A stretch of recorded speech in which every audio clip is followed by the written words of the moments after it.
पश्चिम बंगाल में होने वाले उपचुनाव को लेकर राजनीतिक गलियारों में हलचल मची हुई है। सत्ताधारी पार्टी टीएमसी जोरदार तैयारी के साथ मैदान में उतर रही है, लेकिन बंगाल बीजेपी में चुनावों को लेकर कोई खास उत्साह देखने को नहीं मिल रहा है।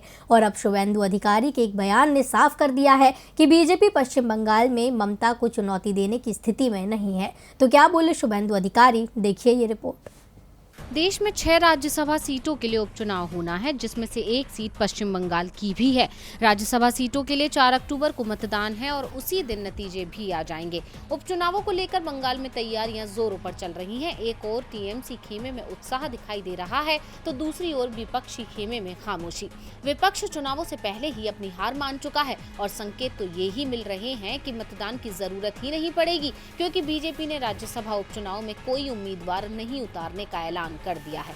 दरअसल पश्चिम बंगाल भाजपा नेता शुभेंदु अधिकारी ने कहा है कि पार्टी राज्यसभा उपचुनाव में तृणमूल कांग्रेस की सुष्मिता देव के खिलाफ कोई उम्मीदवार नहीं उतारेगी। शुभेंदु अधिकारी ने सोमवार को एक ट्वीट में कहा, भाजपा पश्चिम बंगाल में होने वाले राज्यसभा उपचुनाव के लिए किसी उम्मीदवार को नामित नहीं करेगी। परिणाम पूर्व निर्धारित है। हमारा ध्यान यह सुनिश्चित करना है कि अनिर्वाचित मुख्यमंत्री एक बार फिर से अनिर्वाचित हो जाए। जय मां काली।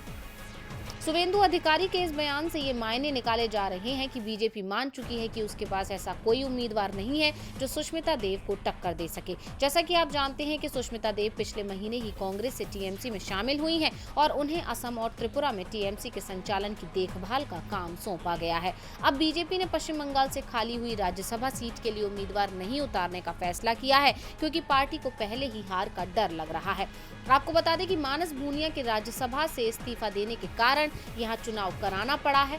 मानस ने पश्चिम मेदिनीपुर के संभाग से विधानसभा चुनाव जीतने के बाद राज्यसभा की सदस्यता से इस्तीफा दे दिया था। टीवी लाइव की रिपोर्ट।